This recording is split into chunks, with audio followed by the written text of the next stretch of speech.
Here we have a reconditioned Unifiller compact machine, and we're just going to go over the assembly and disassembly of the machine.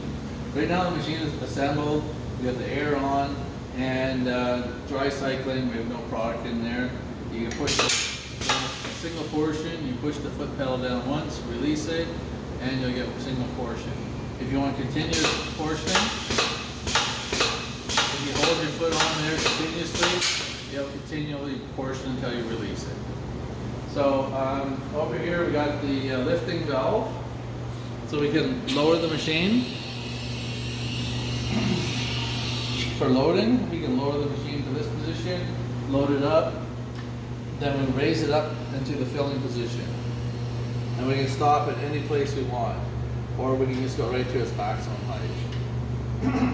And here we have on this side over here, I just want to show you, we have the volume control. We can loosen it off, and we can move it to whatever volume control we want. It goes up to 100%, 0 to 100. And we tighten it up. Don't over tighten anything because it'll just damage it. Just tighten up and tight once you got it in position. And when you want the machine to go back to the run position, you turn it to on, and then it's ready to cycle. Push the foot lever. So, we want to go over disassembly cleanup. Okay, first of all, let's turn the air off. The on-off switch to the off position. We can release the air pressure from the hose, and the first thing we would do is remove the hopper. If you don't put this on too tight, you can just loosen it off by hand, or you may need a wrench if you over tighten it. But when assembling, you should use a little bit of vegetable oil or mineral oil, anything on any of the threads, so they don't seize up. Then we have, we take off the outlet. We loosen off the tri-clamp. And don't drop it on the floor.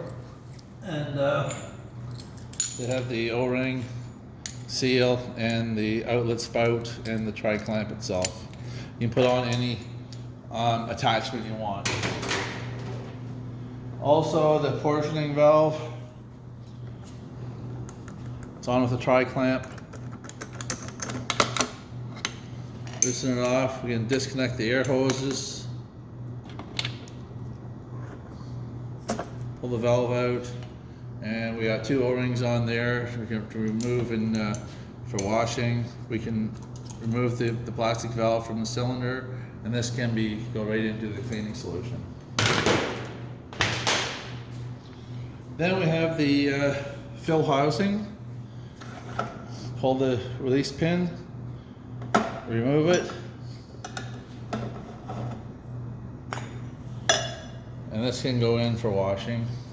And then the pin as well. And then the portioning cylinder comes off. We're running it right now with no O-ring on here, just for testing, so we don't want it to dry cycle it. We don't want to run it dry with the O-ring on, so we just removed it. And then this barrel can be cleaned up for in the wash basin. And also this piston slides off sideways, and that can go right in the water for wash up. And there you have it. The rest of it can be all hand washed or spray down, foam it, whatever you want to do. It doesn't matter if you get it wet.